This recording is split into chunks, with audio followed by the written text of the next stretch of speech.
Hello and welcome.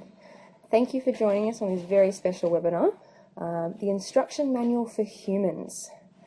Today, what I'd like to just explain a little bit about, alongside the exercise and sports science students that we have here, I want you guys to learn about what your body and your brain needs to be highly productive in any situation. And we'll use workplace and work as a bit of an example throughout this. But also too, this flows into other areas of life as well. So sit back and enjoy the information. Before we do get stuck into that information, which you can apply both personally and professionally with your teams at work, just like to have a quick little disclaimer, like with any medical or health related information, this is a guide, and we have related it back to the idea of, the TV instructions. Now, you wouldn't fumble through the TV instructions if you're looking to buy a TV. And similarly, you wouldn't also look through the how-to instruction manual to rewire the entire internals of your TV because the colours were mixed up. The instruction manual is there to point out the things that the manufacturer thinks is commonplace and common sense, but sometimes finding how to put the subtext onto your new TV, you need a degree in rocket science. So that's some of the, the aim of today is to give you information and tools that you can then take and speak with someone face to face from the health industry. So why are we here today?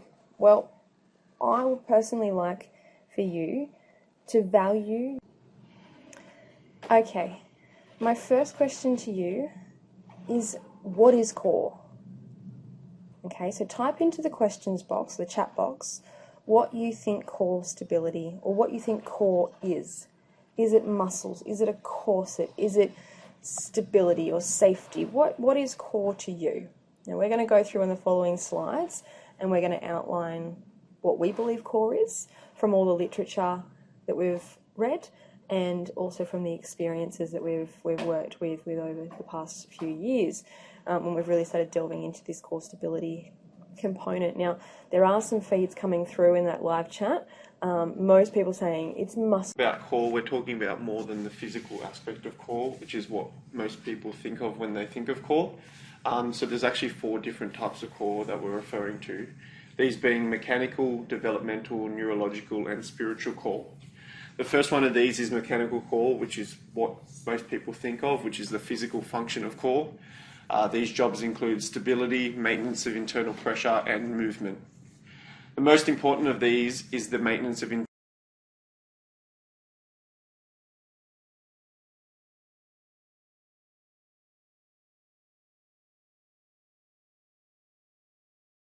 common problem with people who experience lower back pain is that these muscles in the video are not functioning properly. So the muscles of the core, including the pelvic floor and the transverse abdominis, are not working properly. So the back muscles, which is the multifidus, has to do a stabilization job, which is not its primary function. So a lot of people will feel pain back there. Okay, the second part of core is developmental core. And the question that I ask is, what secrets do babies have? How is it possible that a baby who has only the capacity to cry, drink, and sleep somehow has a way of going from this cute little bundle of joy that can't really do a lot, apart from make adults go a bit gaga, to suddenly start moving its head and controlling its body and finding its feet, and then learning how to roll over and starting to move up into gravity, and finally they're up and crawling about and causing havoc around the house. But what we really look at when we look at developmental core is, how do babies go from a bundle of joy to a terror that crawls around the house? And it's quite simple. There's some primitive reflex patterns that live in the brainstem, and essentially when a baby is born, they have these default messages that allow their body to react to certain stimuli, whether that's turning their head to one side or a touch sensation across their cheek. what that allows these primitive reflex patterns to generate is purposeful movement. Okay, so the brainstem gets a bit of information. It says, great, that means I need to do this reflex with my body, and that reflex then drives more processes in the higher areas of the brain. And once those higher areas of the brain start to develop, and there's more practice using those parts of the brain, the baby then is able to consciously decide, I'm going to roll over, and consciously decide, oh, I like that toy on the other side of the room, I want to move towards it. Now, what does this mean for adults when we look at developmental core? Well, a couple of things. One, around 30% of people retain these primitive reflex patterns, and they start to interfere with our conscious movement patterns. So we can work to turn off these reflexes. We're not going to make them disappear completely because we do need them, and they do live in the brainstem, and that's fine, but we just don't want them overriding our conscious movement ideas.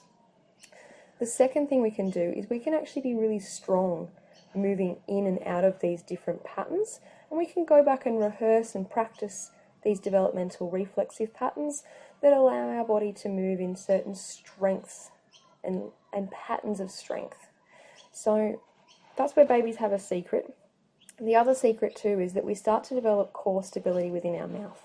So when a baby only has head and neck control, their core is essentially in their mouth, and it's the pressure that they can create in that suction.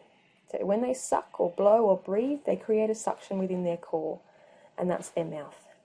Okay, as a baby starts to move more of its chest, that core then stretches from the mouth to the chest. And again, as baby starts to get up onto 4 points, onto hands and knees or hands and feet, we again start to see that core dropping lower and lower into the belly, and that is what gives us the intra-abdominal pressure that was spoken about just before by Angus when we talked about mechanical core. Okay, so 2 parts to why babies have all the secrets. One is they've got primitive reflex patterns that drive that movement unconsciously into having core. So why can't we do the same as adults? Let's use what we have and what we can improve on to build our core stability. And the second part is making sure that, we're using that breath and breathing to tie all that movement patterning together. The third part of core is our neurological core. Now this is the switch that tells our mechanical and muscular core to actually start working. This is the feedback from the outside world into the system, our body, that says, hey, you should probably turn up that core strength right now, or hey, yeah, you're pretty good, you don't really need to be switching on that core really hard. It can just hum along in the background. And the way this audio-visual loop works is that our ears perceive a sound, and that sound triggers us to search for danger with our eyes, and in doing that we recruit this inner tone, this postural in an occupational therapy sense. I really like using the alert program. It was developed by 2 OTs in America, and essentially what it talks about is the fact that in any situation our internal engine can either be running too fast or too slow or just right. And when our self-regulation system is working well and there's no errors in the system, what we get is the ability to change our zone of regulation compared with what the environment expects. So if I am on a football field playing a game of touch, my engine is going to need to play a little bit faster than if I was sitting inside reading a book. Now, self-regulation is your ability to judge what's happening in the environment, what the required energy or regulation zone is, look internally and say, do I match that level of alertness? And if not, to change that regulation state. Now, if there is a bit of a mismatch or a misfiring within this self-regulation system, what you'll find is that you're either too fast or too slow for that situation. So if I'm again out on the football field playing touch footy, what can happen is if I'm feeling a bit too slow, I'm not going to be able to engage, but that level of too slow might be just right for reading a book on a Sunday afternoon. So this idea of self-regulation is matching the environment And the sitting or reclining posture. Sitting is almost always sedentary. Sedentary behaviour is increasing as advancements in technology has reduced the amount of physical labour required to do work, and the creation of computers has streamlined society into a technological era with large amounts of work undertaken behind the desk and monitor. With the inventions of televisions, smartphones and laptops, people have reduced the physical activity levels as they spend large amounts of time on these items. Work. Around 2/3 of the population engage in work, and adults spend at least 1/3 of their waking hours working. For an individual, this can equate to 40 to 50 years of their life spent working. So this is an important element to an individual's identity, social status, health and economic well-being. Office work commonly involves sitting at a desk interacting with computer and paper-based information.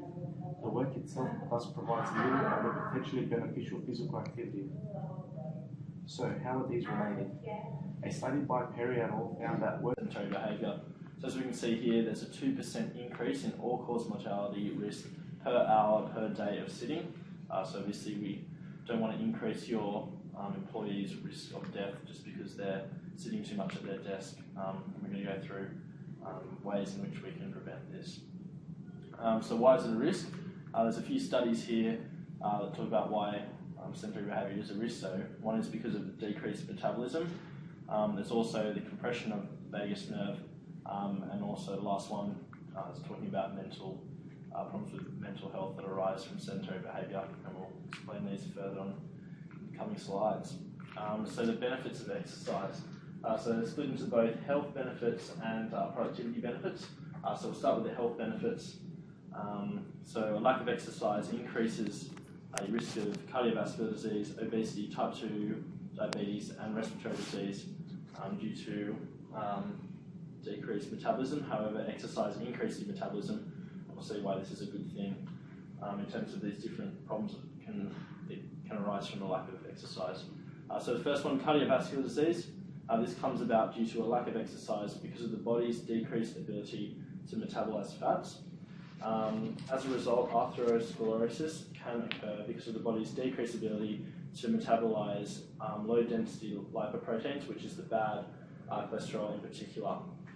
With more of this floating around in the blood, it can damage the artery walls, resulting in a plaque which increases blood pressure, and if ruptured, can result in a blood clot that can block off an artery supplying blood to, say, the brain, which can cause a stroke, or the heart, causing a heart attack. With exercise, however, fat metabolism is greatly increased, so the risk of atherosclerosis and raised blood pressure is greatly reduced. Lack of exercise also increases the risk of obesity, and this is again due to the body's decreased ability to metabolize sugars and fats, which then get stored as fat in adipose tissue when there's too much of these, which causes you to become overweight and obese. With exercise, however, your energy burning pathways are enhanced, and muscle mass is also increased, meaning you metabolize sugars and fats during and also post-exercise.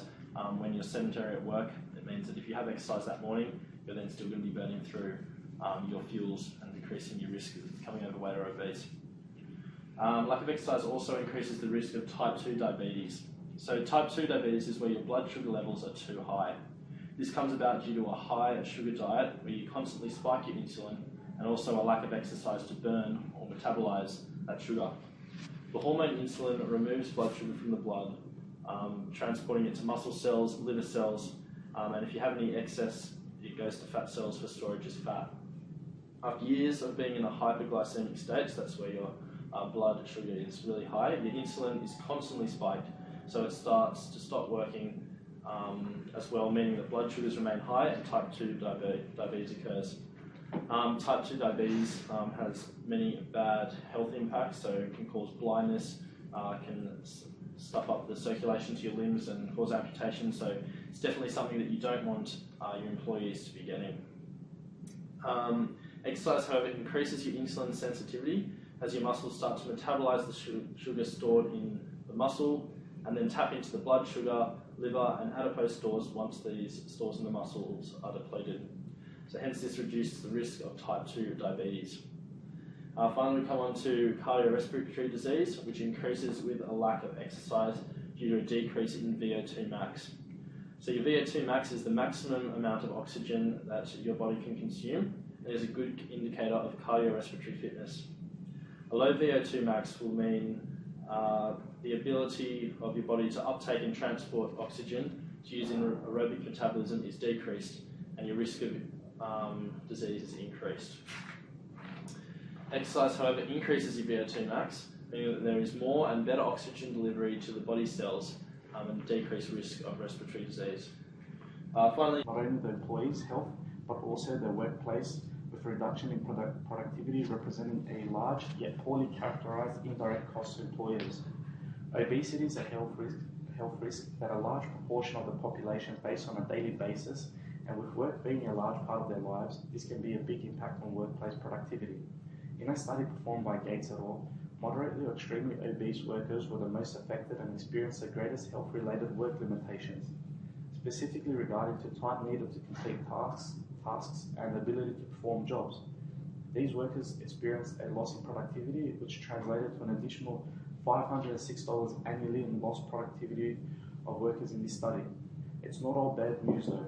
Reductions in health risk can increase worker productivity over time and affects both individuals and employers.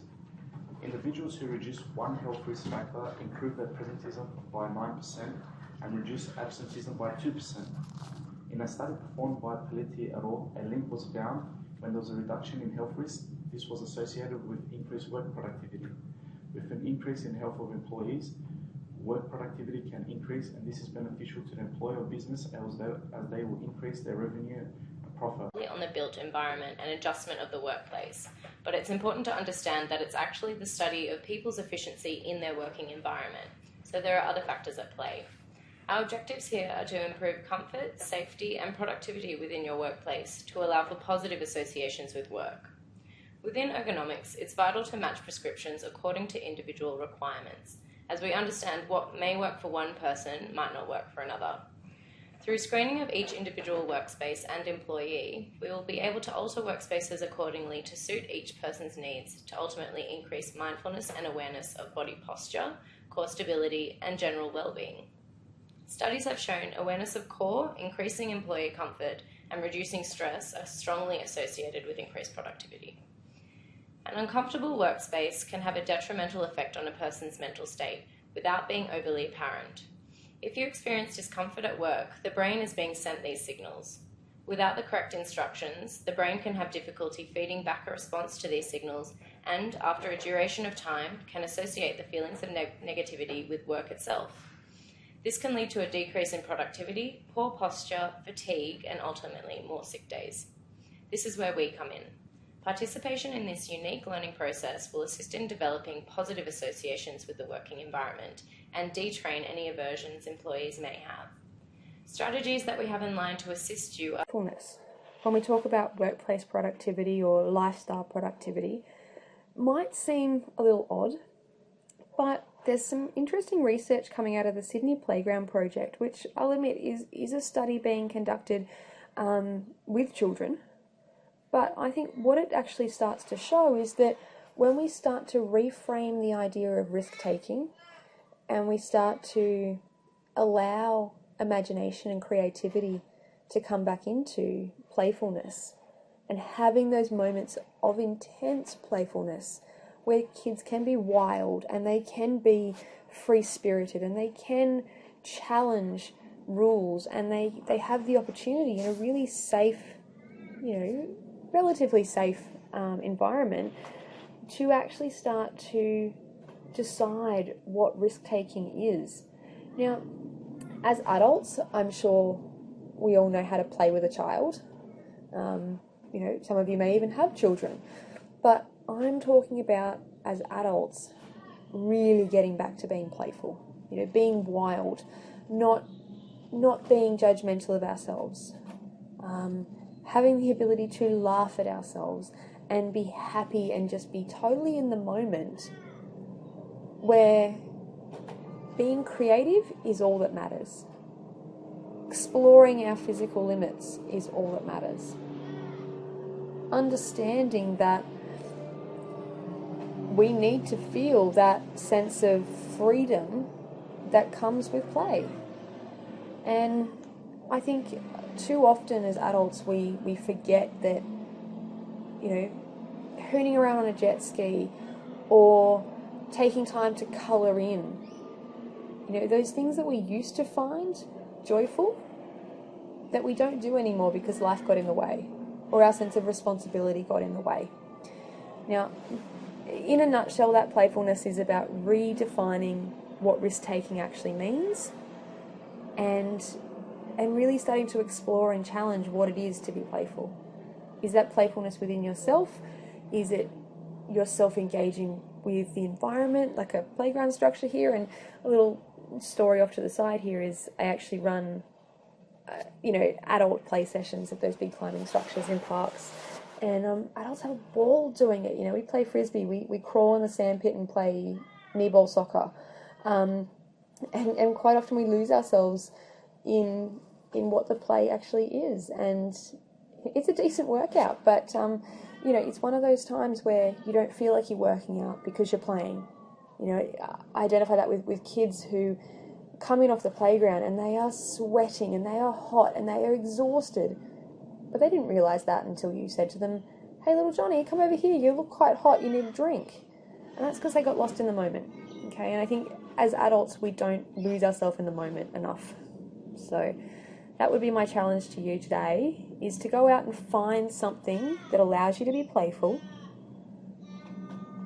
And everyone is different. Everyone has different learning styles, different preferences when they go to learn and what will stick with them for longer. Some people like to discuss material, others like to physically interact with learning, while others like to read and write information down. So when we've worked with our previous clients, we have specifically been able to target their preferred learning styles, and we found this out through a questionnaire. This gave us an in-depth view of which one works best for them. Okay, so what are the next steps? You know, how can you boost productivity and look after your most complex machine, your humans? And if those humans are your employees, great, let's make them more productive for you. You know, if that human that you've identified is you, great, let's make you more productive so you can make your team more productive. So in terms of next steps, we have information packs that you can download from our website that look at, okay, here's some checklists, here's some worksheets around the information we've presented today, and you can go home and you can, implement them yourself. Okay. Next, we have a face-to-face presentation. So if this webinar has really resonated with you and you'd like the opportunity for your team to ask more questions, to actually do the activities face-to-face with us, and there are a few more that we throw in on our face-to-face, so they can actually feel what their mechanical core is doing. They can start to feel and know if they have that developmental core that has actually been developed the way that it should. And that face-to-face presentation is for teams based here in Sydney, and myself and the exercise science students can come out and run that presentation for you. So just pop into your survey at the end if you'd like to do that. Now, the next two components, we do need to make sure that you're the right person to be taking part in these two options. Now, the first one is our in-house training program. Now, that in-house training program is for small to medium-sized businesses who really identify with a health-related culture in their business. You know, they want to make a difference in their team through health. Okay, that will have the face-to-face presentation, but also too there's a much more individualized approach to how each employee has access to the information that we've just provided, to the exercises specific for them that are going to help them to reduce those sedentary risk behaviours, to start developing core that's going to light them up for productivity, to learn all about their own personal self-regulation. Okay, so if that program sounds like it's something that your workplace would benefit from, then please pop that in your survey. You need to have a phone consult with myself. Just a quick chat to double check that this is the right program for you and that your staff are likely to really take on board the information that you're taking the time and effort to bring back to the workplace. And for us just to get to know a little bit more about your workplace so that we can then tailor that in-house training program just for you. Okay. Now, putting all of the work and the team aside for a minute here, the weekend core reset